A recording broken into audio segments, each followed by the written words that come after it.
साहित्य निधि में आप सुन रहे हैं शरत चंद्र चट्टोपाध्याय जी का लिखा हुआ उनका प्रसिद्ध उपन्यास पथ के दावेदार, धारावाहिक रूप से। आज सुनिए भाग 16। डॉक्टर बोले जा रहे थे। शशि विमूढ़ सा उन्हें देख रहा था। डॉक्टर बोले, उनकी कापुरुषता से हम लोग विश्व के सामने हेय हो रहे हैं। उनकी स्वार्थपरता के भार से संकटग्रस्त और पंगु हो गए हैं। ये केवल क्या देश ही की बात है? जिस देश को वो स्वयं नहीं मानते थे, जिस देवता पर उनके मन में श्रद्धा ही नहीं थी, उनकी ही दुहाई देकर वो समूची जाति के सिर से पांव तक युक्तहीन विधि निषेधों के हजारों बंधनों में क्या नहीं बांध गए हैं? यह अधीनता ही तो हमारे अनेक दुखों की जड़ है। शशि ने कहा, ये सब आप क्या कह रहे हैं? भारती बोली, भैया मैं आज ईसाई हूँ, लेकिन वो लोग मेरे भी तो पूर्व पितामह हैं। उनके और अपराध जो भी रहे हों, लेकिन उनके धार्मिक विश्वास में भी छल कपट था। ऐसी अन्यायपूर्ण कटूक्ति मत करो। सुमित्रा चुप बैठी सुन रही थी, अब बोल उठी। भारती की ओर देखकर बोली, किसी के संबंध में कटूक्ति करना अन्याय है तो अश्रद्धेय पर श्रद्धा करना भी अन्याय है, यहाँ तक कि भले ही वो अपने पूर्व पिता में ही क्यों ना हो। इसमें धृष्टता हो सकती है, लेकिन तुम्हारी बात में कोई तर्क नहीं है भारती। कुसंस्कार है, उनको छोड़ना सीखो। भारती चुप बैठी रही। डॉक्टर ने शशि से कहा, कोई भी वस्तु केवल प्राचीनता के बल पर सत्य नहीं हो सकती कभी। पुरातन का गुणगान कर पाना ही कोई बड़ा गुण नहीं। इसके अतिरिक्त हम लोग क्रांतिकारी हैं। पुराने का मोह हम लोगों के लिए नहीं है। हमारी दृष्टि, हमारी गति, हमारे लक्ष्य केवल सामने की ओर है। पुराने का ध्वंस करके ही तो हमें अपना रास्ता बनाना पड़ता है। इसमें माया ममता के लिए स्थान कहाँ है? जीर्ण और मृत ही रास्ता रोके रहेंगे तो हम पथ के दावेदारों का पथ कहाँ पाएंगे? भारती ने कहा, मैं केवल तर्क के लिए ही तर्क नहीं कर रही हूँ। मैं सचमुच ही तुम्हारे पास रह के अपने जीवन का पथ ढूंढती हुई घूम रही हूँ। तुम पुराने के शत्रु हो, लेकिन कोई एक संस्कार या रीति रिवाज केवल प्राचीन होने के कारण ही क्या निष्फल, व्यर्थ और त्याज हो जाएगी? तब मनुष्य किसी संशय के बिना किसके ऊपर निर्भर होकर खड़ा रहेगा? डॉक्टर बोले, इतना भार सहने वाली वस्तु संसार में कौन सी है ये मैं नहीं जानता, लेकिन ये जानता हूँ भारती कि समय के साथ एक दिन सभी चीज़ें प्राचीन, जीर्ण और निकम्मी हो जाने पर त्याज्य हो उठेंगी। प्रतिदिन मनुष्य आगे ही बढ़ते जाएंगे और उनके पितामहों द्वारा प्रतिष्ठित हजारों वर्ष की पुरानी रीति नीतियाँ एक ही स्थान पर अचल होकर रह जाएंगी। ऐसा हो तो शायद अच्छा ही हो, लेकिन ऐसा होता नहीं है। इसमें आफत तो यही है कि केवल वर्षों की संख्या से ही किसी एक संसार की प्राचीनता निरूपित नहीं की जा सकती। वरना तुम भी आज हमारे साथ आवाज़ मिलाकर कहती, भैया जो कुछ पुराना है, जो कुछ जीर्ण है, सबको कुछ विचार किए बिना ही ममता छोड़कर ध्वस्त कर डालो, नए जगत की प्रतिष्ठा हो जाए। भारती ने पूछा, तुम क्या ये स्वयं कर सकते हो? क्या कर सकता हूँ बहन? जो कुछ प्राचीन है सभी को कठोरता से ध्वस्त कर सकते हो? डॉक्टर बोले, कर सकता हूँ। यही तो हम लोगों का व्रत है। पुराने का अर्थ पवित्र नहीं होता भारती। कोई मनुष्य 70 वर्ष का पुराना हो जाने से 10 वर्ष के बच्चे से अधिक पवित्र नहीं हो जाता। तुम अपनी ओर ही नज़र डाल कर देखो। मानव की अविश्राम यात्रा के मार्ग में भारत का वर्णाश्रम धर्म तो सब तरह ही असत्य हो गया है। ब्राह्मण, क्षत्रिय, वैश्य, शूद्र कोई भी तो अब उस आश्रम के आधार पर नहीं रहता। अगर कोई ऐसा करे तो उसे मरना होगा। उस युग के बंधन आज छिन्न भिन्न हो गए हैं, फिर भी उसी को पवित्र मान रहा है। कौन जानती हो भारती? ब्राह्मण। चिर स्थायी व्यवस्था को ही अतिशय पवित्र समझकर कौन उसके साथ चिपका रहना चाहता है? जानती हो? जमींदार। उसका स्वरूप समझना तो कठिन नहीं है बहन। जिस संस्कार के मोह से अपूर्व आज तुम्हारी जैसी नारी को भी छोड़कर जा सकता है, उससे बढ़कर असत्य और क्या है? और क्या केवल अपूर्व के वर्णाश्रम धर्म की ही ऐसी दशा है? तुम्हारा ईसाई धर्म भी वैसा ही असत्य हो गया है भारती। उसकी भी प्राचीनता का मोह तुम्हें त्याग देना पड़ेगा। भारती ने डरकर कहा, जिस धर्म को मैं प्यार करती हूँ, विश्वास करती हूँ, तुम उसी को छोड़ देने को कह रहे हो भैया? डॉक्टर बोले, हाँ, कह रहा हूँ, क्योंकि सभी धर्म असत्य हैं, आदिम दिनों के कुसंस्कार हैं। विश्व मानवता के इतने बड़े शत्रु और कोई भी नहीं है। भारती उदास और स्तब्ध होकर बैठी रही। बहुत देर के बाद वो धीरे धीरे बोली, भैया तुम जहाँ भी रहो मैं तुमको प्यार करती रहूँगी, लेकिन अगर यही तुम्हारा यथार्थ मत हो तो आज से मेरा और तुम्हारा रास्ता बिल्कुल अलग है। मैंने एक दिन भी ये नहीं सोचा था कि तुम्हारे पथ के दावेदार का मार्ग इतना भयंकर पाप का मार्ग है। डॉक्टर ने जरा सा मुस्कुरा दिया। भारती बोली, मैं निश्चयपूर्वक जानती हूँ कि तुम्हारे इस दयाहीन निष्ठुर ध्वंस के पथ में कल्याण कदापि नहीं है। मेरा स्नेह का पथ, करुणा का मार्ग, धार्मिक विश्वास की राह, यही मेरा श्रेय है, यही पथ सत्य है। इसीलिए तो तुमको खींचना नहीं चाहा भारती। तुम्हारे संबंध में गलती की थी सुमित्रा ने, लेकिन मुझसे कभी भी गलती नहीं हुई। अपने मार्ग से ही चलो। स्नेह के आयोजन, करुणा की संस्थाएं संसार में खोजने पर अनेक मिल जाएंगी, मिलेगा नहीं तो केवल पथ का दावेदार। कहते कहते उनकी दृष्टि पल भर के लिए जलकर फिर बुझ गई, लेकिन उनका कंठ स्वर स्थिर और गंभीर था। भारती और सुमित्रा दोनों ही समझ गईं कि सव्यसाची की ये शांत मुखश्री, ये संयत अचंचल भाषा ही सबसे अधिक भीषण है। सव्यसाची ने मुंह उठाकर कहा, तुमसे तो कई बार कह चुका हूँ भारती कि मुझे कल्याण की कामना नहीं है। मुझे तो कामना है केवल स्वाधीनता की। राणा प्रताप ने चित्तौड़ को जब इस जनहीन वन में परिणत कर दिया था, तब सारे राजपूताने में उनसे बढ़कर अकल्याण की मूर्ति और कहीं भी नहीं थी। ये घटना जब हुई तब से कितनी शताब्दियां बीत गईं, फिर भी वो अकल्याण ही आज हजारों कल्याणों से बड़ा हो गया है। लेकिन जाने दो इन व्यर्थ के तर्कों को। जो मेरा व्रत है उसके सामने मेरे लिए कुछ भी असत्य नहीं है, कुछ भी अकल्याण नहीं है। भारती चुपचाप बैठी रही।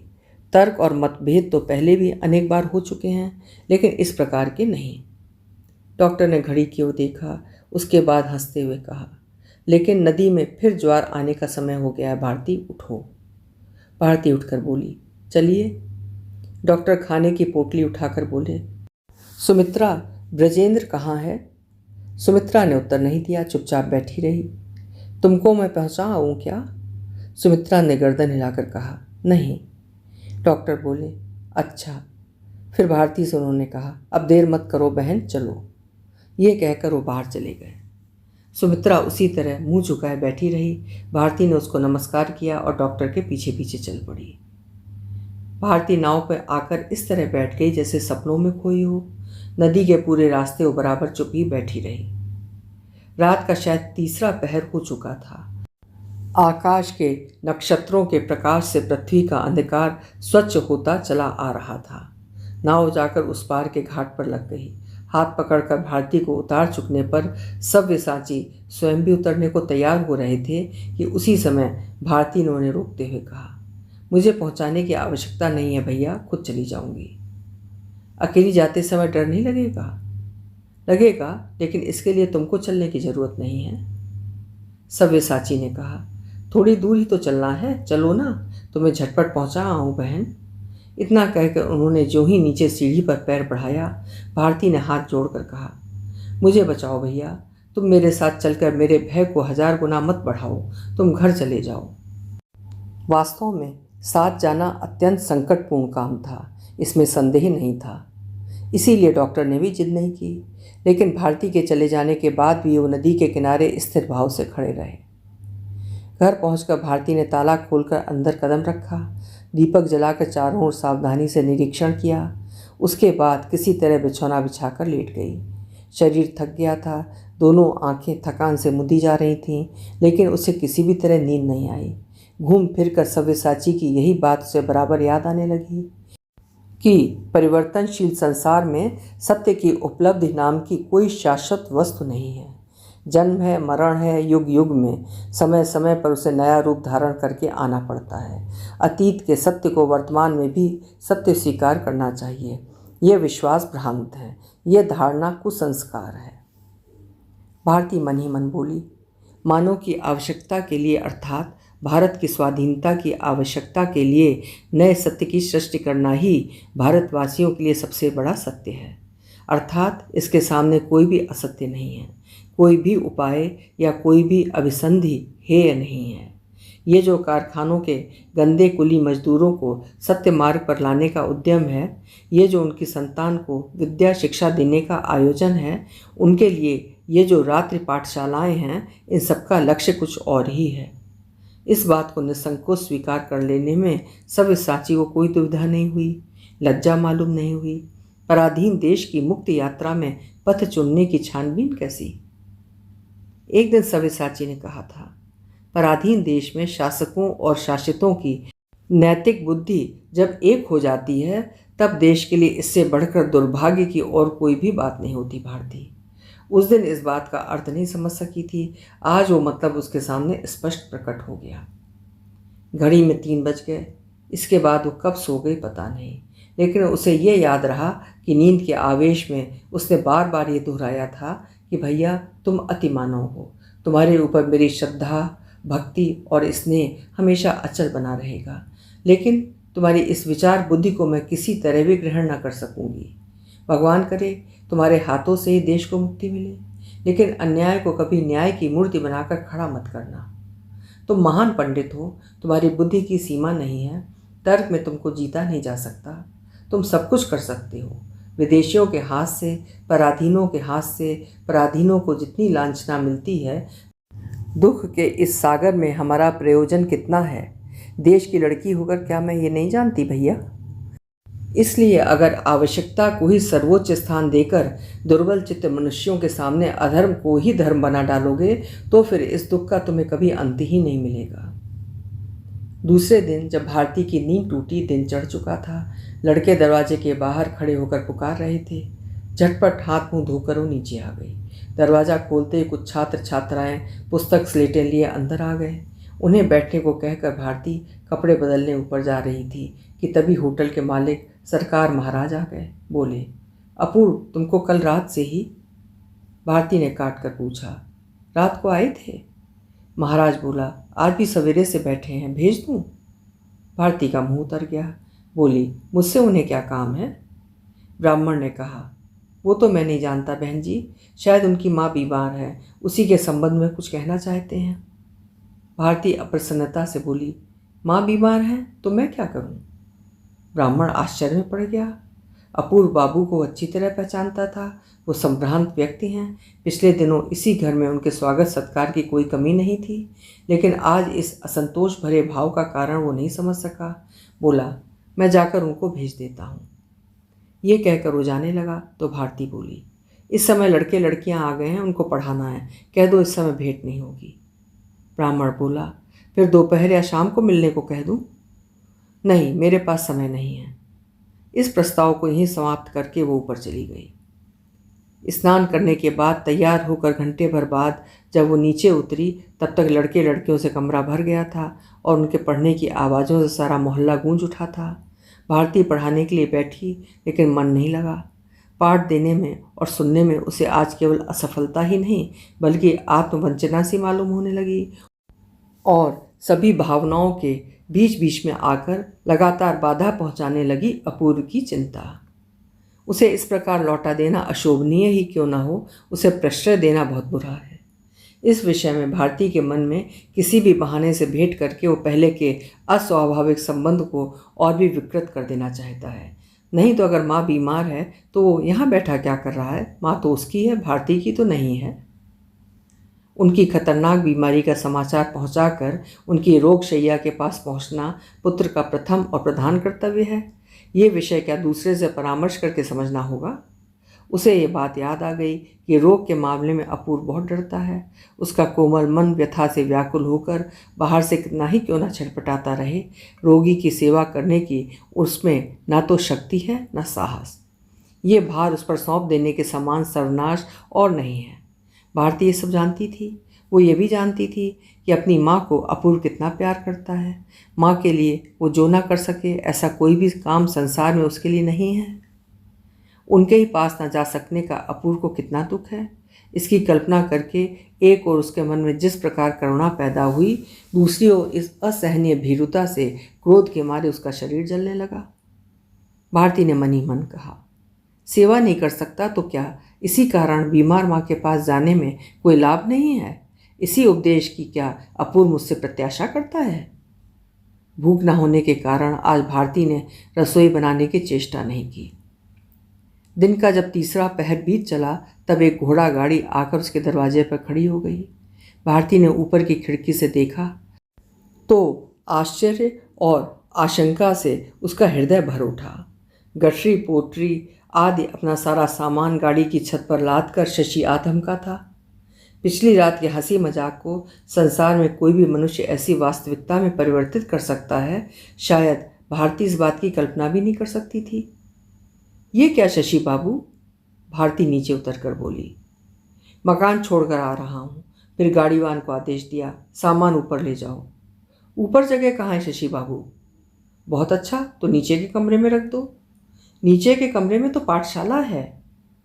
शशि चिंतित हो उठा। भारती ने उसे तसल्ली देते हुए कहा, एक काम किया जाए शशि बाबू, होटल में डॉक्टर का कमरा खाली है, आप वहाँ अच्छी तरह रहेंगे, खाने पीने का भी कष्ट नहीं होना चाहिए। चलिए। लेकिन कमरे का किराया तो देना होगा। भारती हंसकर बोली, नहीं भैया 6 महीने का किराया दे गए हैं। शशि प्रसन्न न होते हुए भी इस व्यवस्था से सहमत हो गया। सारे सामान के साथ कवि को महाराज के होटल में प्रतिष्ठित करके भारती ऊपर अपने सोने के कमरे में लौट आई। दूसरे दिन जब नींद टूटी तब भूखे रहने के कारण कमजोरी से उसका शरीर थका हुआ था। जिस आदमी से भारती की माँ ने विवाह किया था वो बड़ा दुराचारी था। उसके साथ इकट्ठे बैठकर ही भारती को भोजन करना पड़ता था। फिर भी किसी बासी या अस्वच्छ वस्तु को उसने कभी अपना खाद्य पदार्थ नहीं बनाया। छुआछूत की भावना उसमें नहीं थी, लेकिन जहाँ तहाँ जिसके हाथों का भोजन ग्रहण करते हुए उसे घृणा होती थी। माँ के मृत्यु के बाद से वो अपने ही हाथ से रसोई बनाकर खाती थी, लेकिन आज रसोई बना पाने की शक्ति उसके शरीर में नहीं थी। इसलिए होटल में रोटी और कुछ तरकारी तैयार कर देने के लिए उसने महाराज के पास सूचना भेज दी। दासी भोजन की थाली लेकर आई तो भारती ने अपनी थाली और कटोरी लाकर मेज पर रख दी। दासी ने दूर ही से उसकी थाली और कटोरी में तरकारी डालकर कहा, लो भोजन कर लो। भारती ने बड़ी नरमी से कहा, तुम जाओ, मैं खा लूँगी। दासी बोली, जाती हूँ। नौकर तो उनके साथ चला गया था। अकेले सब धोना मांजना जो हो, लौटकर 20 रुपये मेरे हाथ में देकर बाबू रोकर बोले, दाई, अंत समय में तुमने जो किया उतना माँ की बेटी भी पास रहते हुए नहीं कर सकती थी। बहन जी, आह, कितना कष्ट उठाया। परदेश की भूमि, कोई अपना आदमी पास नहीं, समंदर का रास्ता, तार भेज देने से ही तो बहू बेटे उड़कर नहीं आ सकते थे। उन लोगों का भी क्या दोष है? भारती का हृदय उद्वेग और अज्ञात आशंका से बरसा हो गया, लेकिन मुंह खोलकर वो कुछ भी न पूछ सकी। दासी कहने लगी, महाराज जी ने बुलाकर कहा, बाबू की माँ बहुत बीमार है, तुमको वहाँ जाना पड़ेगा ज्ञाना। मैं तब नहीं न कह सकी। एक तो निमोनिया की बीमारी, उस पर धर्मशाला की भीड़, जंगले किवाड़ सब टूटे हुए, एक भी बंद नहीं होता था। कैसा संकट। 5 बजने पर प्राण निकल गए, लेकिन मेस के बाबुओं को खबर देते बुलाते बुलाते शव उठा रात को 2-2:30 बजे। उनके लौटकर आने पर दिन चढ़ाया था। अकेली मुझे ही सब धोना पोंछना। भारती ने पूछा, क्या अपूर्व की माँ मर गई? दासी ने गर्दन हिलाकर कहा, हाँ बहन जी, मानो उनके लिए बर्मा में ज़मीन खरीद ली गई थी। वही जो एक कहावत है, ताहे तहाँ ले जाए, ठीक वही बात हुई। इधर से अपूर्व बाबू ने प्रस्थान किया, उधर वो भी लड़के से झगड़ा करके जहाज़ पर बैठ गई। बस एक नौकर साथ था। जहाज ही में बुखार आ गया। धर्मशाला में उतरते एकदम बेहोशी छा गई। घर पहुंचते बाबू वापसी जहाज से लौट आए। यहाँ आकर उन्होंने देखा माँ जा रही हैं। वास्तव में चली ही गई, लेकिन अब बातें करने का समय नहीं है बहन जी, इसी समय सभी बाहर निकल पड़ेंगे, फिर शाम को आऊँगी, कहकर वो चली गई। भोजन की थाली उसी तरह पड़ी रही। उसकी आंखों से आंसू की बड़ी बड़ी बूंदें गालों पर से झरझर नीचे गिरने लगीं। अपूर्व की माँ को उसने कभी देखा नहीं था। पति पुत्र के कारण उन्होंने जीवन में बहुत कष्ट उठाया था। इसके अतिरिक्त उनके संबंध में विशेष कुछ नहीं जानती थी। लेकिन कितनी ही बार अपने एकांत कमरे में रात के समय जागती हुई उसने उस बूढ़ी विधवा स्त्री के संबंध में कितनी ही कल्पनाएं की थीं। सुख के समय नहीं, दुख के समय में भी अगर उनसे भेंट हो, जब उसके सिवा उनके पास और कोई ना हो, तब ईसाई होने के कारण वो कैसे दूर हटा सकती हैं, ये बात जान लेने की उसकी बड़ी साध थी। बड़ी साध्य थी कि दुर्दिन की उस अग्नि परीक्षा में अपने पराई की समस्या का वो अंतिम समाधान कर लेगी। धर्म मतभेद ही इस जगत में मनुष्य का चरम विच्छेद है या नहीं, इस सत्य की परीक्षा कर लेने के लिए ही वो चरम दुस्समय उसके भाग्य में आया था, लेकिन वो उसे ग्रहण न कर सकी। इस रहस्य की जीवन में मीमांसा ना हो सकी। और अपूर्व, वो आज कितना असहाय है, कितना अकेला है। भारती से अधिक इस बात को कौन जानता है। हो सकता है माता के एकाग्र मन का आशीर्वाद ही अब तक कवच की भांति उसकी रक्षा करता चला आ रहा था, लेकिन आज वो भी समाप्त हो गया। भारती ने मन ही मन कहा, ये सब मेरे आकाश कुसुम हैं, मेरे अवचेतन मन की स्वप्न रचना के अतिरिक्त और कुछ भी नहीं है। फिर भी ये स्वप्न मेरे निर्देशनहीन भविष्य को कितना स्निग्ध श्याम शोभा से सुशोभित किए रखता है, इस बात को मेरे सिवा और जानता ही कौन है। मुझसे अधिक कौन जानता है कि घर पर और बाहर भी अपूर्व आज कितना असहाय है, कितना अकेला है। शायद आत्मीय बंधुओं ने उसे त्याग दिया है। डरपोक, लोभी और नीच विचारों का होने के कारण बंधु बांधवों के बीच वो निंदनीय है। और सब दुखों से बड़ा दुख तो ये है कि उसकी माँ आज इस लोक में नहीं है। भारती को ये बात मालूम थी कि लज्जा के कारण अपूर्व किसी परिचित के पास नहीं जा सका था, और सारी लज्जा को तिलांजलि देकर वो बार बार उसी के पास दौड़ा आया था। उद्यम की पटुता, व्यवस्था की श्रृंखला, कार्य की तत्परता कुछ भी तो नहीं है उसमें। फिर जब धर्मशाला में असह्य निर्जनता और कोलाहल, हर प्रकार के अभावों और असुविधाओं के बीच उसकी माँ की मृत्यु हो गई, तब अकेले उसके वो क्षण किस तरह बीते होंगे। इस बात की कल्पना करके उसकी आंखों के आंसू रोकने पर भी नहीं रुक सके। आंख पोंछते पोंछते जो बात उसे अनेक बार याद आई थी, वही बात उसे फिर याद आ गई। मानो सभी दुखों का सूत्रपात अपूर्व के उसके साथ जान पहचान होने के साथ ही हुआ हो। नहीं तो पिता और बड़े भाई की उद्दंडता, उस श्रृंखलता के विरुद्ध जब उसने माँ का पक्ष लेकर सैकड़ों दुख सहे थे, तब स्वार्थ बुद्धि ने उसे सत्य से विचलित क्यों नहीं किया। तब दुर्बलता कहाँ थी। अपने कर्माचरण में, आस्था और प्रगाढ़ निष्ठा में क्या सचमुच ही इतने तुच्छ विचारों की है कि ये सब कुछ माँ का मुंह देखकर ही किया करता था। उसका गंगा स्नान, उसका चोटी रखना, उसका सब काम, सारे अनुष्ठान भले ही झूठे और आडंबर ही क्यों नहीं हो, फिर भी वो अपने प्रति किए स्व मजाकों और आक्रमणों को सहकर उनको बेकार करके अटल ही बना रहा। इसे क्या अपूर्व के स्थिर मन का प्रमाण माना जा सकता है। फिर आज वही मनुष्य बर्मा में आकर ऐसा कैसे हो गया, और इतने दिनों तक उसकी दुर्बलता कहाँ छिपी रही थी। सव्यसाची से इसका उत्तर पूछने को तत्पर होते हुए भी कितनी ही बार वो पूछ नहीं पाई। केवल कौतूहल के कारण ही नहीं, बल्कि अंतर की व्यथा के बीच से ही उसने कई बार सोचा है कि इस संसार में जो कुछ भी जाना जा सकता है वो सभी भैया जानते हैं, इसीलिए इस समस्या का समाधान वो ही कर देंगे। केवल संकोच और लज्जा के कारण ही वो अपूर्व के संबंध में उनसे कुछ पूछ ही नहीं सकी है। सोचते सोचते सहसा एक नया प्रश्न उसके मन में आ गया। कर्म दोष से जबकि सभी अपूर्व के विरुद्ध हैं, तब भी जिस मनुष्य की सहानुभूति उसे मिलती रही है वो है सव्यसाची। लेकिन किस लिए? क्या केवल बहन के प्रति संवेदना होने के कारण? उनका स्नेह पाने योग्य गुण क्या स्वयं अपूर्व में कुछ नहीं है? सचमुच ही क्या भारती ने इतने क्षुद्र व्यक्ति पर इतना अधिक प्रेम समर्पित कर दिया है? उस दुर्दिन में सावधान कर देने योग्य पूंजी क्या उसके पास कुछ भी नहीं थी? उनका हृदय इतना कंगाल, ऐसा दिवालिया हो गया था? इसी तरह एक ही स्थिति में बैठे बैठे जब 2 घंटे बीत गए, तब दासी फिर आ गई।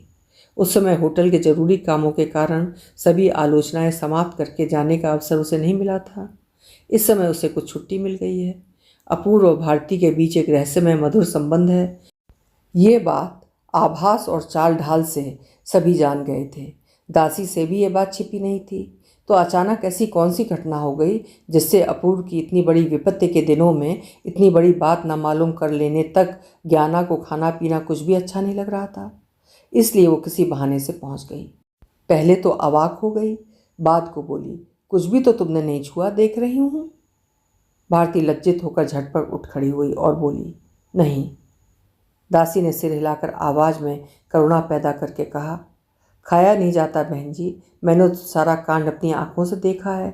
विश्वास ना हो तो चलकर देख लो। मुंह में मैंने एक भी कौर रखा है या नहीं? भात की थाली ज्यों की त्यों पड़ी हुई है।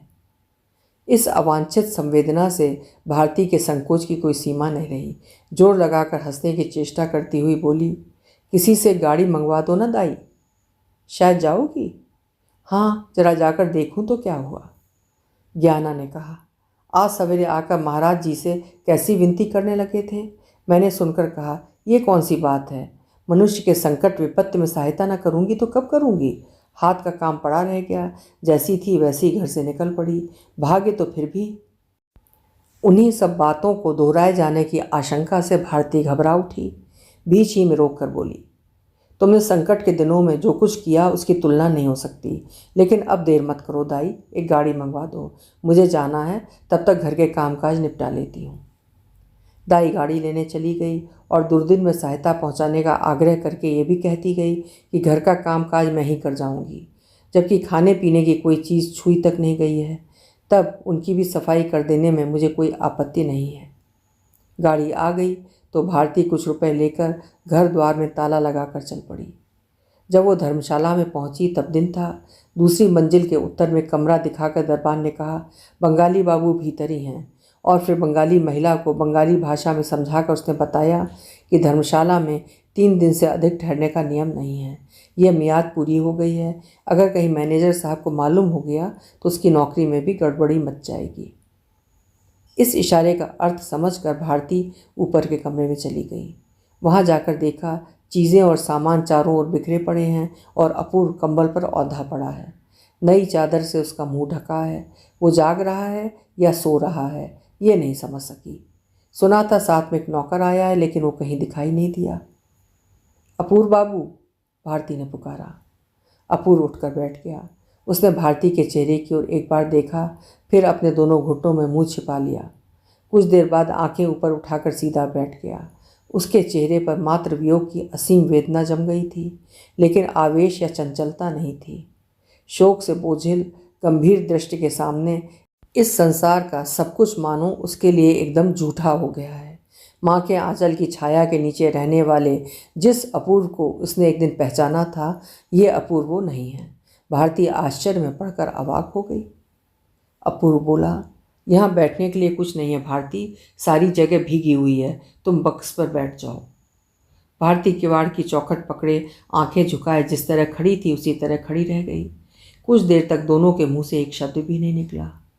फिर अपूर्व ही बोला, बैठ जाओ भारती। भारती बोली, बैठने पर शाम हो जाएगी। क्या इसी समय चली जाओगी? बैठ नहीं सकोगी? भारती बकस पर बैठ गई। फिर बोली, माँ यहाँ आई थी, ये बात मुझे मालूम नहीं थी। मैंने उनको देखा नहीं, लेकिन मेरी छाती के भीतर आग सी जल रही है। इस संबंध में कुछ कहकर मुझे और दुख मत देना। कहते कहते उसकी आंखों से आंसू लुढ़क पड़े। अपूर्व स्तब्ध हो रहा। भारती ने आंचल से आंसू पोंछते हुए कहा, समय आ गया, माँ चली गई।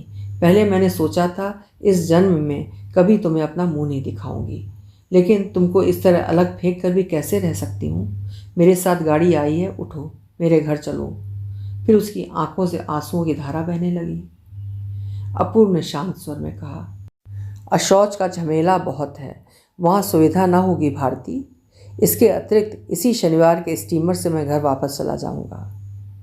भारती बोली, शनिवार में अभी 4 दिन हैं। माँ की मृत्यु के बाद कुछ झमेला रहता है, ये मैं जानती हूँ, लेकिन उसे मैं सह न सकूँगी तो क्या धर्मशाला के लोग सहेंगे? चलो। अपूर्व बोला, नहीं।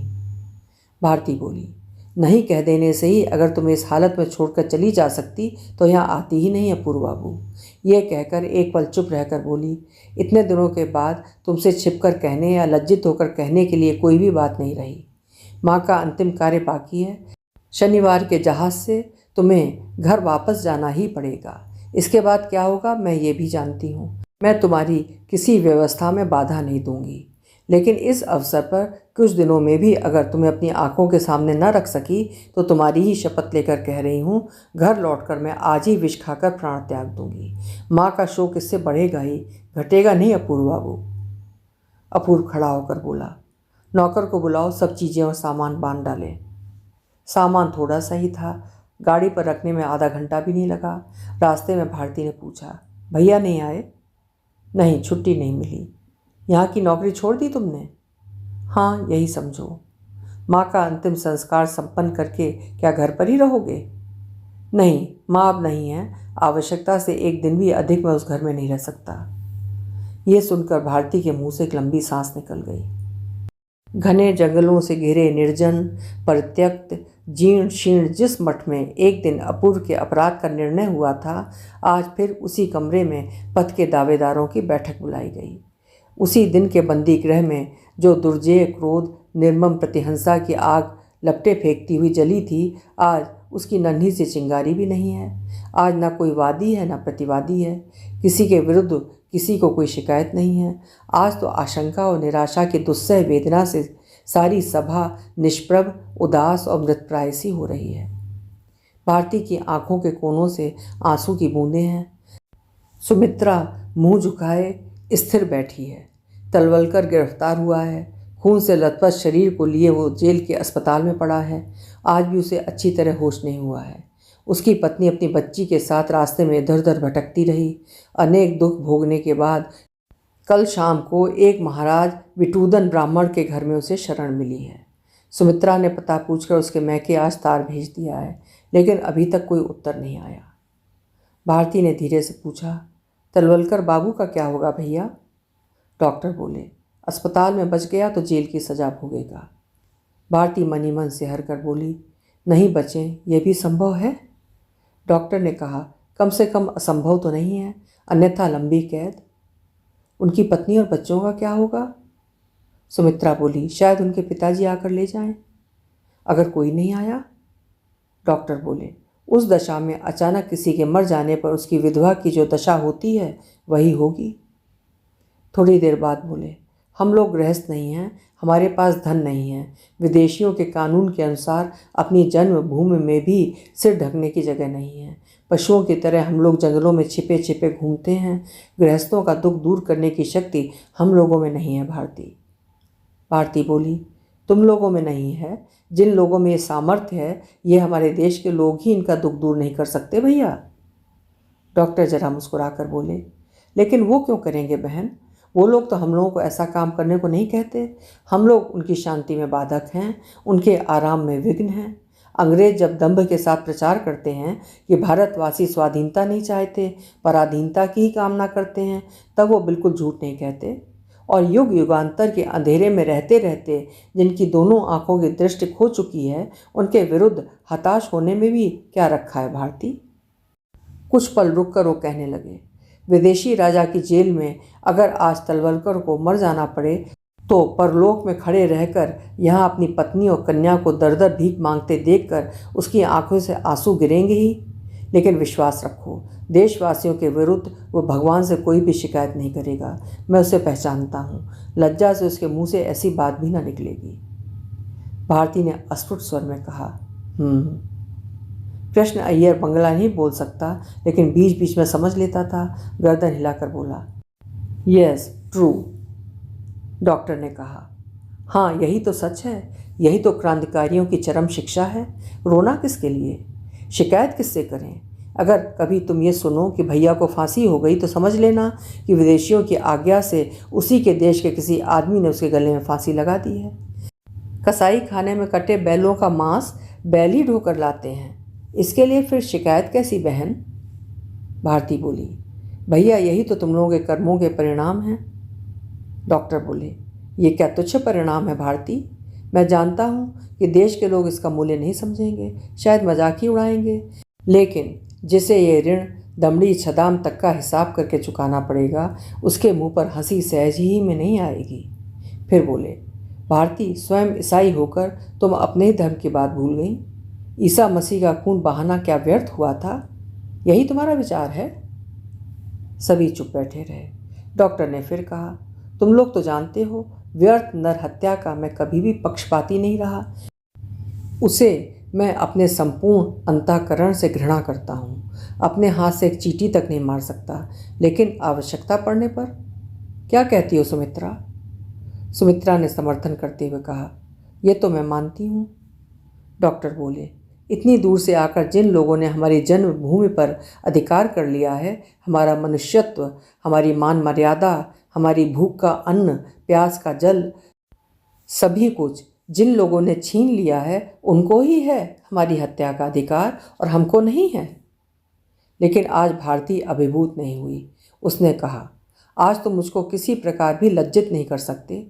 ये सब पुरानी बातें हैं। हिंसा करना ही जिनका स्वभाव बन जाता है वही ऐसी बातें करते हैं। यही अंतिम बात नहीं है, संसार में इससे भी बड़ी बात मौजूद है।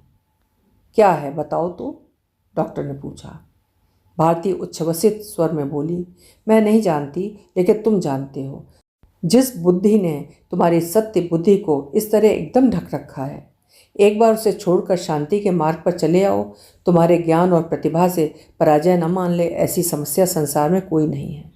शक्ति के बदले शक्ति, हिंसा के बदले हिंसा, अत्याचार के बदले अत्याचार, ये तो बर्बरता के आरंभ से ही चला आ रहा है।